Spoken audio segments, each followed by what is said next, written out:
In this very moment, I am here, and you somewhere out there, quietly listening.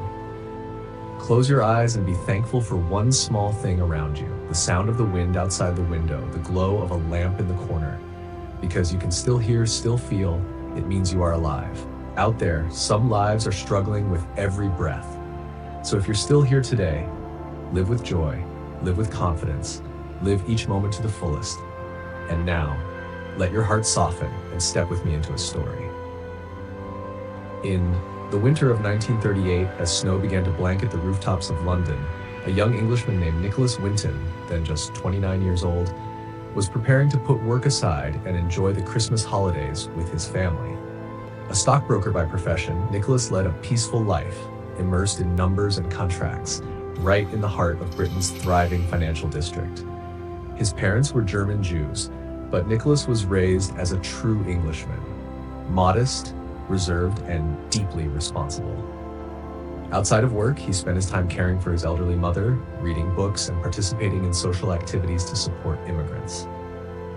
Life seemed set to continue quietly like this, until a phone call changed everything.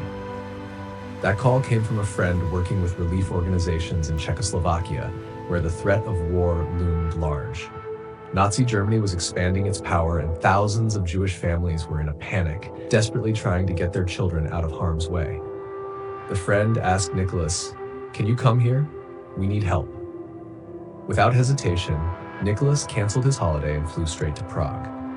What he saw there left him stunned. Freezing refugee camps, children shivering in the cold, and desperate parents writing their children's names on scraps of paper, praying someone might take them to safety. Nicholas knew he wasn't a diplomat, he wasn't a soldier, just an ordinary man, but he couldn't turn away. Within days, he set up a rescue network all on his own.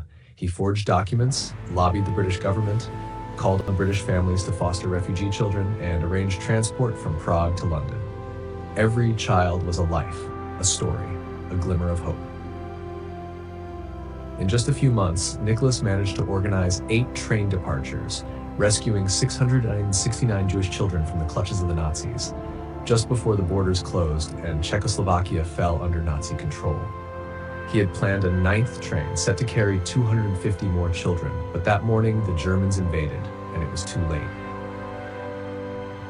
The most remarkable part, Nicholas told no one about what he had done.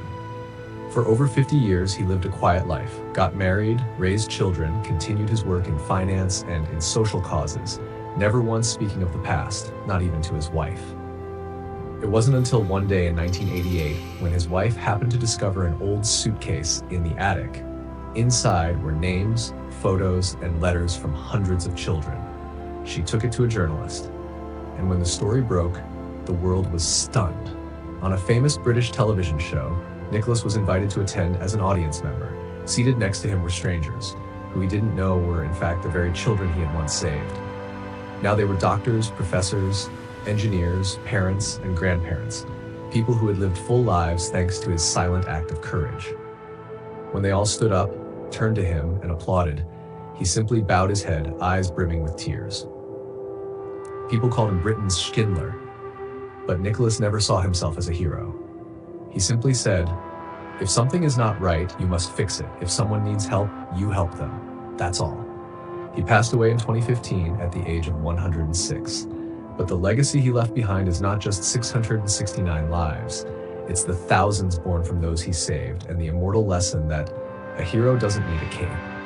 Sometimes he's just a young man in an office, willing to stand up when others look away.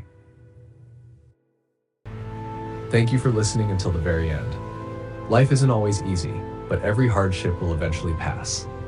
Keep spreading love, because around us are always people quietly doing extraordinary things, and you are one of those heroes. Keep living, keep hoping, so that tomorrow you can see the sun again, embrace your loved ones, and feel that life is still truly worth living. See you again in the next story.